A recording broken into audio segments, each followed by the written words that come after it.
Ya itu tadi ya, kita tuh harus membiasakan diri dengan kegagalan gitu ya. Jadi untuk ciptakan jam terbang tinggi itu bukan berarti nggak pernah gagal gitu. Karena orang yang tidak pernah gagal adalah orang yang tidak pernah melakukan apa-apa. Jadi orang yang tidak pernah salah pun ya adalah orang yang tidak pernah mencoba. Sehingga di saat kita memperbanyak jam terbang tadi ya, itu harus melalui kegagalan-kegagalan itu ya, supaya kita makin terlatih ya. Makanya jam terbang yang saya maksudkan tadi adalah melakukannya dan melatihnya. Ada latihan ya. Pertama misalnya disinggung orang, tersinggung kita ya, kalau mental kita lemah gitu. Singgung kita, ingat orang tuh.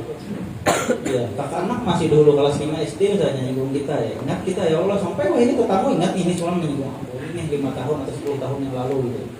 Jadi karena apa? Mental kita lemah gitu kan ya. Itu gagal ya, ada apa gitu ya. Setelah kita memahami bahwa mental yang kuat itu kada boleh penyinggungan ya. Akhirnya disinggung orang biasa kan. Disinggung orang biasa. Yang tadinya 80% intensitasnya gejolaknya itu jadi 60%. Jadi berapa persen? Kan ya gagalnya itu adalah sebuah keberhasilan karena menurunnya tingkat ketersinggungan kita kepada orang lain itu tadi gitu. Nah, lain kadarnya masih sama. Yang misalnya sebelum ikut ini tersinggungnya itu 80%, pas ikut ini masih tersinggungnya itu ketika disinggung orang itu 80%, berarti tidak ada peningkatan gitu. Harusnya setelah ikut ini ada penurunannya. 70% kah, 60% kah? Ada perlu terlalu banyak sampai 20% karena apa? Itu butuh latihan. Nah, latihan yang banyak yang sering itu tadi itu yang membuat jam terbang kita tinggi gitu. Jadi kalau misalnya tersinggungnya itu makin menurun tadi ya kan ya, hingga 10 atau 20% itu stop lah sudah. Nggak perlu lagi latihan untuk itu ya, karena sudah terlatih untuk menghadapi ketersinggungan itu tadi. Kalau sampai dihabiskan itu bahaya gitu ya. Bisa ketersinggung lagi gitu. Ah siapa nih yang bau nih gitu. Karena yang tersinggung ya Allah, padahal ini kan mandi misalnya ya Allah. Nah itu kan orang ada penyinggungan ini kan ngalih juga. Lalu harus ada juga kan sisi-sisi ketersinggungan dalam dirinya itu. Ya nggak apa-apa ya, penting setelah itu bisa.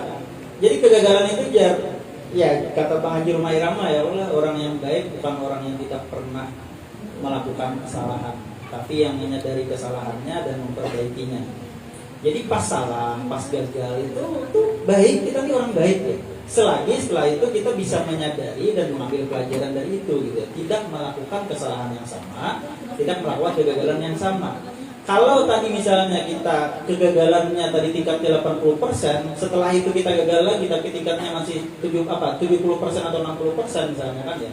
Itu artinya kegagalan kita makin berkurang, tidak melakukan kegagalan yang sama, tapi kegagalan yang lebih kurang daripada sebelumnya. Itu bisa dikategorikan sebagai keberhasilan. Karena yang tadi 80 jadi 60. Saya nilai itu biasanya seperti ini gitu. Ada misalnya mahasiswa yang ini biasanya dapat 80 terus gitu kan. Pas ujian semesteran misalnya di semester 5 kan 6 kan dapat 80 lagi misalnya kan, jadi saya enggak ada istimewanya gitu. Ya kan saya kasih nilai ya biasa ya karena memang sudah kayak itu dah. Cuman ada orang yang biasanya kada pernah satu soal pun bujur gitu. Sampai semester 5 pas ada ujian semesternya sebutik 6 bujur soal tuh. Kalau 5 soal berarti 20 kalau menilai satu soal kan? Itu akan lebih saya hargai daripada yang 80 itu tetap 80. Padahal secara biasa ya 80 itu lebih baik daripada 20. Tapi kalau kita memahami tentang psikis seseorang gitu, 20 tadinya sebelumnya 0 jadi 20 itu peningkatan. 80 tetap 80 itu bukan peningkatan. Walaupun sejatinya ya tetap yang 80 itu dinilai orang lebih tinggi gitu kan ya. Tapi kita memandang secara mental ya, dia lebih bisa membangun mentalnya daripada yang 80 tadi. Mental untuk belajar dari kesalahan-kesalahan, kegagalan-kegagalan yang sudah dilaluinya sebelumnya. Jadi 20-nya dapat 40 itu ya kalau ada peningkatan biasanya gitu ya. Asal ada peningkatan saja saya biasanya kasih lebih gitu. Jadi 40 yang harusnya kada lulus misalnya kan bahkan bisa dapat B gitu kan. Atau bahkan misalnya kalau peningkatannya itu sangat bagus gitu ya bisa dapat A gitu. Kita hargai ya peningkatan sekecil apapun. Makanya seperti ini gitu ya. Kita tuh mandang orang tuh nggak boleh yang salah-salahnya saja atau yang kurang-kurangnya saja. Itu kan masalah bagi kita ya. Kita harus bisa mandang dari yang positif-positifnya ya. Dari yang baik-baiknya. Ada orang misalnya di Bibinian ya pakaian seksi misalnya kan 4 juga hari ini kesini misalnya terus kita tegur itu boleh masuk karena pakaian hitam nih seksi, baru boleh masuk ke sini gitu. Yang untungnya masih itu pakaiannya ya kalau ya kita harus bisa mandang dari segi itu ya kan ya, dari sisi kebaikan untungnya masih berpakaian ya daripada pada berpakaian sama sekali ke sini ya kalau bahaya kita. Nah cuman kita mandang dari sisi kebaikan, bukan mandang karena ketujuh memandang gitu. Nah maksudnya itu ada kebaikan dari dia, perspektif kita ya, bukan pandangan mata kita karena ketujuh melihat ya lihat kan hasilnya aja ya kan, bukan seperti itu gitu ya. Ya makanya orang pakai rok mini yang mending pakai rok mini itu ya alhamdulillah pakai rok mini masih daripada ada pakai rok sama sekali ya lah. Jadi kita harus selalu bisa melihat ada sisi kebaikan lah dari setiap keburukan tadi. Seperti yang luka tadi kata saya, misalnya ada 1 jari yang luka, ada 19 jari lagi yang enggak kena luka itu tadi gitu kan. Kenapa harus kita menyesali sampai menangisi yang 1 jari luka ini, sedangkan 19 jari selain itu adalah nikmat yang harusnya kita syukuri gitu kan. Kita ngeluh-ngeluh kenapa harus kayak kenapa ini 1 jari yang luka gitu, 19-nya enggak masalah. Kadang kita terlalu terpuruk dengan kegagalan kita gitu, sehingga kita lupa dengan keberhasilan atau peningkatan kita ya, walaupun peningkatan itu hanya sedikit. Harusnya kita menghargai setiap peningkatan kita.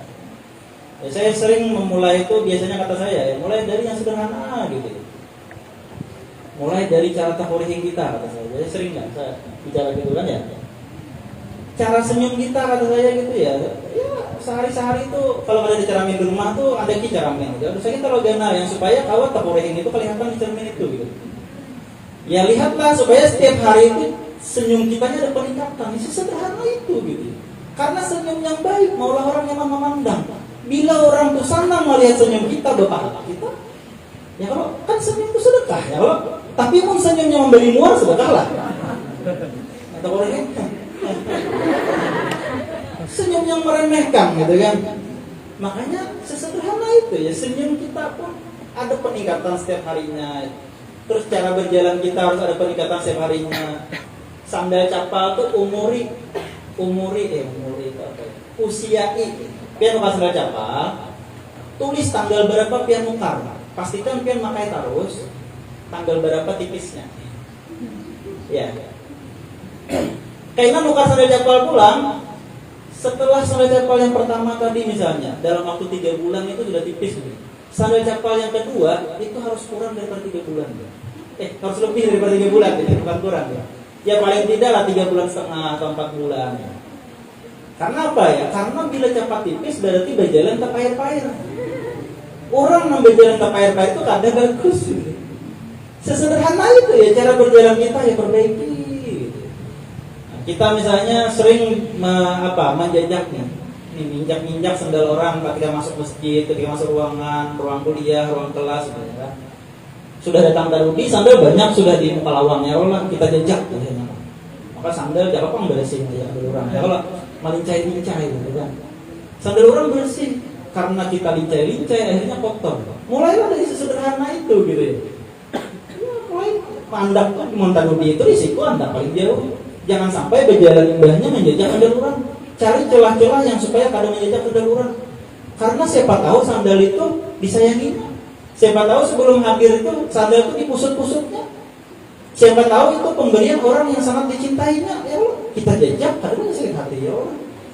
Jadi sesederhana itulah memulai untuk itu gitu ya. Dan kita hargai setiap peningkatan sekecil apapun yang ada pada diri kita. Kita hargai yang ada pada diri orang lain sekecil apapun peningkatan itu.